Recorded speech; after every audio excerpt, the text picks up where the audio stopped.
1%. That's all the reward was. Small enough to ignore. Or, so you would think. Because when researchers followed cardholders who joined a 1% cashback program, something changed. Their spending didn't rise 1%. It rose 32%. And their debt rose 8%. A tiny reward. A much bigger change in behavior. But this story gets stranger. Because years later, one man would watch 29 million reward points become the center of a legal fight. What happened to those points matters. But the more dangerous question is, how a reward becomes powerful enough to change what you buy in the first place. Because the moment you spend for the reward, you may no longer be winning the game. You may be playing exactly the way it was designed. To see the game, forget credit cards for a moment. Think about an arcade.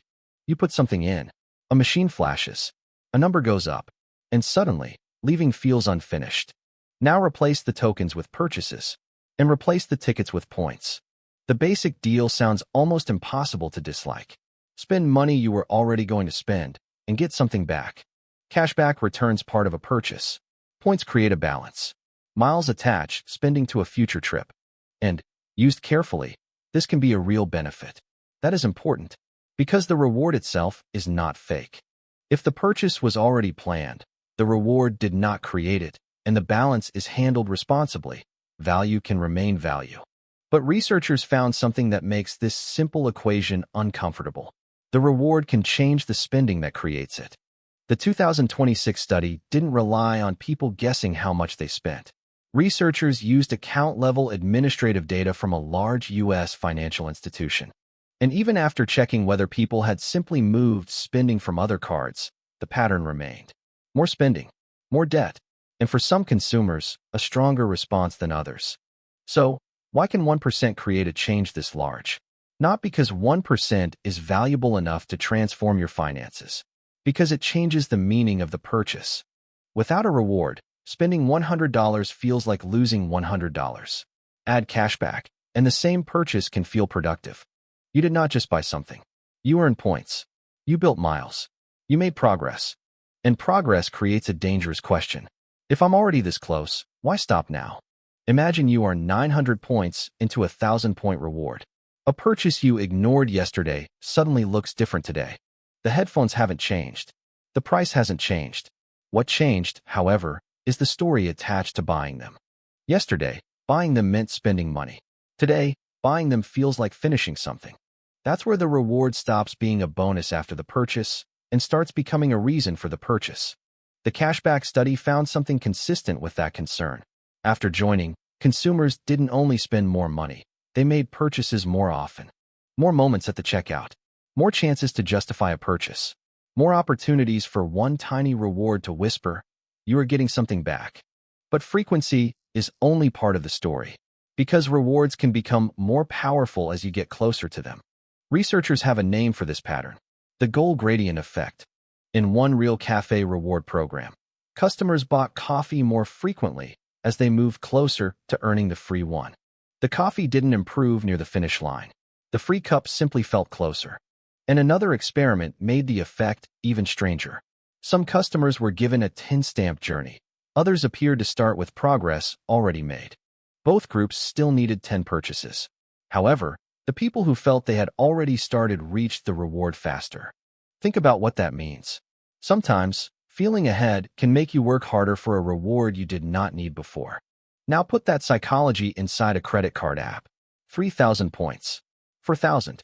4,800. At 4,800, 200 points can feel less like a bonus and more like unfinished business. And that brings us back to the man with 29 million points. Because, for him, the number on the screen was no longer small. It had become enormous. For nearly a decade, the number kept growing. Not by hundreds, by millions. According to a lawsuit he later filed, he had used the same premium card since 2015, and his monthly spending was extraordinary. $200,000. Sometimes $300,000. Every month. The card had a $2 million credit limit, and every purchase helped build the balance he was watching on that screen. Then, according to his complaint, strange charges began appearing. About $30,000 at first. Charges, he said, were not his. He reported them. The charges were reversed. The card was canceled, and a new one was issued. Then it happened again and again. The cycle repeated until the security problem became a problem of its own. By August 2024, the dispute had escalated. One rejected charge was $8,600. Then, more disputed charges followed. According to the lawsuit, the disputed amount eventually reached more than $151,000. Then, another letter arrived. His account was being closed, and the 29 million points he had spent years accumulating, they were forfeited. On paper, they were points, but he argued those points represented nearly $300,000 in value. The man was Arthur Rabin. He was a businessman and former investor in the Brooklyn Nets, and he went to court. His lawsuit asked for the points to be restored for at least 90 days, or for the value he said they represented to be paid. He also challenged more than $151,000 in charges he said were fraudulent, and he sought punitive damages. But this is where we need to be precise. A lawsuit is an allegation. It is not proof that every claim inside it is true. The public reporting we reviewed described Rabin's claims. Citibank declined to comment on the litigation at the time.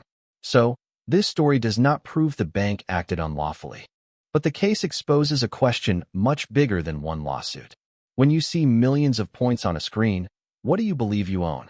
Cash in your bank account feels like money. Reward points can feel like money too. But the relationship is not identical. Points live inside a program. A program has rules, and those rules can include expiration, forfeiture, redemption limits, or changes in value. And once you understand that, 29 million points stop looking only like a fortune. They also look like 29 million reasons to read the rules. At this point, you might be thinking, so, are reward credit cards actually bad? The honest answer is no. In fact, for millions of people, they can be incredibly useful. Imagine two people. Both own the exact same credit card, same bank, same rewards, same cashback. Yet, after 1 year, one person comes out ahead, the other loses money.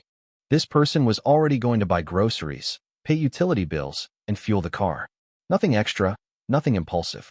Instead of paying with cash or a debit card, they simply used their reward credit card and paid the full balance every month. Because there was no interest, every reward became a genuine bonus. Money they would have spent anyway started quietly working for them. Over 12 months, those small rewards became airline miles, hotel nights, gift cards, or simple cashback, without spending an extra dollar. And that's something people often forget. The reward didn't create the purchase. The purchase created the reward. That difference changes everything. Reward cards can also offer benefits that many people never even notice. Purchase protection, travel insurance, extended warranty, and fraud protection. For someone who stays disciplined, these features can save far more money than the cashback itself. So let's be fair. Reward credit cards are not the villain. The real question is, who is making the decisions? You or the reward? Meet the second person. Same bank, same credit card, same rewards. But one completely different habit. This person was not planning to buy anything today, until one notification appeared. Buy now. Earn 5 times reward points. The product didn't suddenly become necessary. Only the reward became more attractive. And that's exactly how attention shifts. Your brain quietly starts changing the question. Not, do I need this? But, should I miss this opportunity? That tiny change can completely change a buying decision, without you ever noticing it. Researchers have seen this pattern again and again. When rewards become the focus, spending can quietly increase. Not because people are careless, but because they are human. That's why reward programs work so well. They don't force you to spend. They simply make spending feel a little better. Think about it. If rewards didn't influence behavior, companies wouldn't spend billions creating them. And yet, that influence is not automatically bad. Just like fire, it depends on who is controlling it. So, here's the truth. A reward card is simply a tool. In disciplined hands, it creates value. In emotional hands, it can quietly create unnecessary spending. So, how do you enjoy the rewards without becoming controlled by them? It starts with one simple rule. Rule number 1. Decide what you're buying before you open the shopping app or walk into the store. Because decisions made at home are usually smarter than decisions made under bright lights and limited time offers. Rule number 2. Ask yourself one question. Would I still buy this if there were 0 reward points attached? If the answer is no, walk away. Rule number 3, always pay your full balance.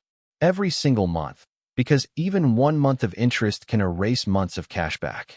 Rule number 4, don't chase bonus events. Let bonus events find purchases you were already planning to make. Rule number 5, track your spending more often than your rewards. Because your budget determines your future, not your points. Rule number 6, redeem your rewards regularly. Millions of unused points cannot improve your life until they are actually used. Rule number 7, read the reward rules before they become important, not after. Most people believe rewards create wealth, but wealth is created by discipline. Rewards simply make discipline slightly more profitable. Remember, a reward should always be the result of a smart decision. Never, however, should it be the reason for one. If you can remember that, the system starts working for you, instead of the other way around. Let's go back to where this story began. 29 million points. One account, one lawsuit. But the biggest lesson was never about the number. Because, whether you have 29 million points or 29 points, the same question decides everything. Who is really making the decision? Rewards are not your enemy. Banks are not your enemy. Shopping is not your enemy. An unconscious decision is. The companies understand human psychology. That is their job. Understanding your own psychology is yours. The smartest users don't avoid reward cards. They simply refuse to let rewards make their decisions. Because, in the end, discipline earns more money than any reward program ever could. The next time your phone says, limited time offer, smile. Then ask yourself, was this already part of my plan? If the answer is yes, enjoy the reward. If the answer is no, you've just saved yourself more than cashback ever could. Every dollar has a destination. Make sure you're the one choosing it. Not an algorithm, not a notification, not a reward. Use the rewards. Learn the rules. Control your spending. And remember, the goal is not to earn the most points. The goal is to make the smartest decisions. Because, in the end, your financial future will not be shaped by the rewards you collect. It will be shaped by the decisions you repeat. If you enjoy documentaries that reveal the hidden psychology behind money, technology, business, and human behavior, subscribe to Narava, because the next ordinary thing you see might be influencing your life in ways you have never noticed. Now Rava, save your mind before your money. Subscribe for the next hidden truth.